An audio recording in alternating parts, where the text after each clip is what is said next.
May birthday ni Maron. Birthday ka Maron. Birthday na po.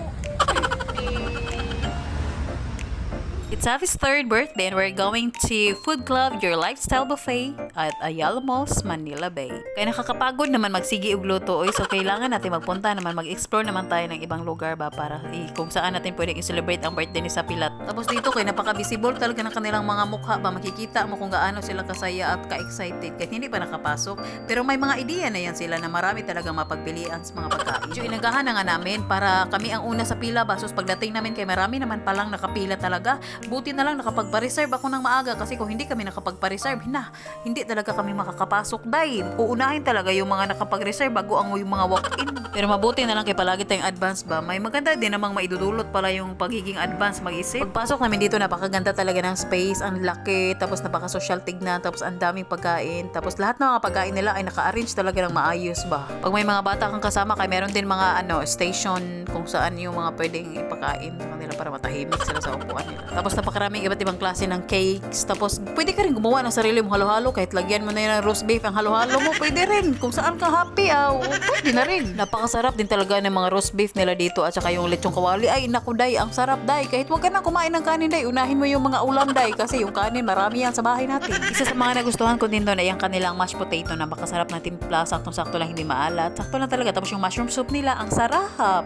Tapos napaka-creamy. Yung pizza din nila, ang sarap. Lahat naman talaga masarap. Hay, puro ko masarap tayo. May mga Japanese food din sila like sushi, napakasarap din ito. Iba-ibang klase of course. Tapos may tuyo. Kung magpunta ka lang dito sa buffet tapos kakain ka lang ng tuyo, pwede na rin kung saan mo gusto. Sakyan mo na lang ang trip mo. Sa mga mahilig sa seafoods dyan, sige, kumain lang kayo ng bongga para ma-high blood kayo ba? O may shrimp, may tahong, tapos may mga lumpia din. Tapos may salad station din sila of course. Napakasarap din ang kanilang salad. Iba't ibang klase ng prutas. Naku dahil hindi po talaga makakain yan lahat dahil kahit ilang beses ka pa siguro magpabalik-balik.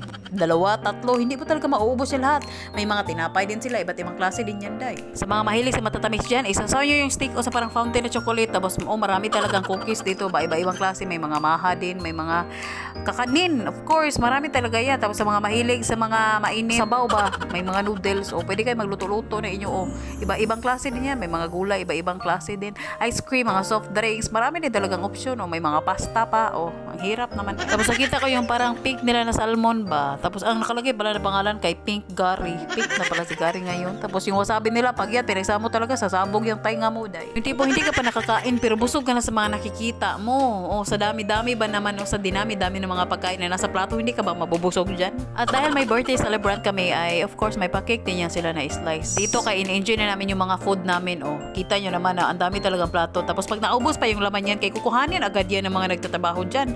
Tapos pwede mo palitan ulit ng bago kahit anong gusto mong kainin. Yan ang kinagandahan talaga sa buffet. Tapos dito, bakit nakalimutan ko na nakakain na pala ako ng ganito. Hindi ako nasarapan dati. Tapos dito, kay tinitikman ko ulit. Akala ko masarap na sauce. Pagtikim ko kay ano naman pala talaga ang lasa, hindi nagbago. Parang nagbago pa siguro yung juwa mo ba. Pero ngayon, kaya alam ko na talaga sa sarili ko na hindi ko talaga magustuhan yung sashimi. Sumbasabog talaga yung tainga ko pag i-part niya siya sa wasabi. Tapos dito, kay kumuha ulit kami ng mga pagkain. Nakita nga kami ulit dito ni Anteo kasi kumuha din siya ng bago niyang mga pagkain. Of course, buffet nga kaya pumasok kayo dito. So dapat talaga kainin niyo kung anong gusto niyo kainin. Kaya nga, di ba, nagbayad ka dahil hindi to libre dahil. Ang mga teknikan talaga, pag buffet ang papasukan mo, kay magpahinga ka lang saglit, tapos kumain ka ulit, di ba? Ang daming ang pagkain, tapos palalagpasin mo yan ang mga masasarap na pagkain. Huwag tayong magpatalo kay Safi. Si Safi naka-ice cream na, tapos si GR nakailang balik na yan, kay inaasar-asar yan ni Manilo. Tawanan na lang talaga kami lahat, wala tayong magagawa dyan. Kasi kung sino yung babalik sa mga kasama mo, ay pagtawanan mo na lang talaga. Pero lahat naman kami bumalik kasi pag nasa isip namin na gusto kong kainin to, gusto kong kainin yan, binabalikan talaga namin para naman makain namin yung mga gusto namin. Si Safi dito ay may konting ubo pa siya, pero hinayaan ko na lang din para ma-enjoy niya yung birthday niya at makain niya yung gusto niyang kainin. Kasi nung nilagnat pa siya, bago siya mag-birthday, ay nilagnat talaga siya ng sobra. Napakainit ng katawan niya para mapaglutuan mo na ng itlog. Tapos tinanong ko siya kung ano ang gusto niyang kainin. Yun, na-mention niya yung ice cream. Kaya sabi ko, pag gumaling ka lang, Safi, ipapakain ko talaga sa'yo lahat ng gusto mo. Kaya ayan, nag-buffet na lang dahil lahat naman ng mga tinatanong ko sa kanya kung ano ang gusto niya sa birthday niya, ay minensyon niya naman. Nasa buffet naman yan.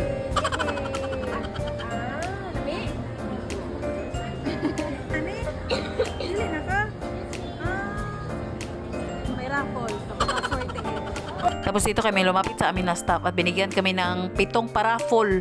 Tapos nilagyan na namin ng mga information namin bago namin ipinasok doon sa karton kung saan pwedeng ipasok yung paraffol na yun. Tapos ang nakaganda pa sa kanilang price kay may mga ano pa, trip to Hong Kong, trip to Dubai ata yun. Nakalimutan ko na yung isang lugar. Habang nabo-voice over ako, kinaingit man ako sa ginagawa nitong babae na ito. Uy, sarap na sarap siya sa pagkain ng hipon.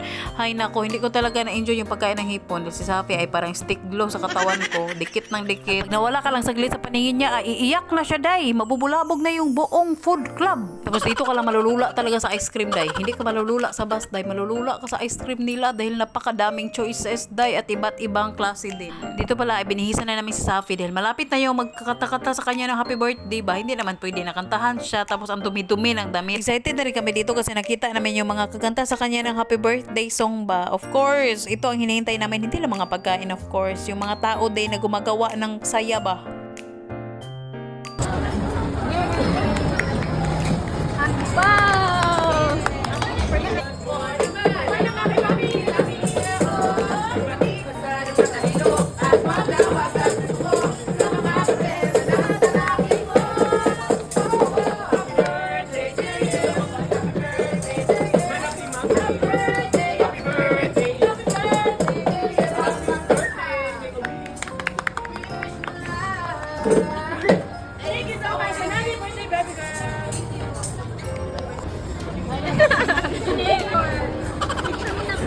Tapos ito kaya nagulat magkami bakit may tono ng wish ko lang. Ay yun pala, wini-wish pala nila yung nag-birthday.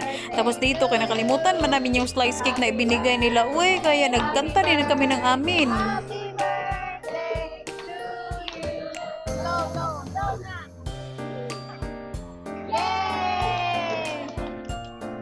Tapos dito kay may nag-request na mag-bill-reveal daw ako. Ay hindi ko na tinago. Uy, ini-reveal ko na ang bill kasi napaka-ipokrita naman kung itago-tago mo yung bill. Hindi naman tayo kumain dyan ng libre. Nagbabayad naman tayo kaya i-show na natin yan. Sa lahat din ng ice cream na natikman ko dito, oo, lahat naman masarap. Pero ito talaga ang pinakamasarap dahil yung crepe ice cream. Ay, napakabongga talaga ng lasa nito ba. Parang hindi mo ma-explain ang sarili mo. Tapos ito kay lumabas na kami para ma-picture-picture dito sa food club na Your Lifestyle Buffet. Bye!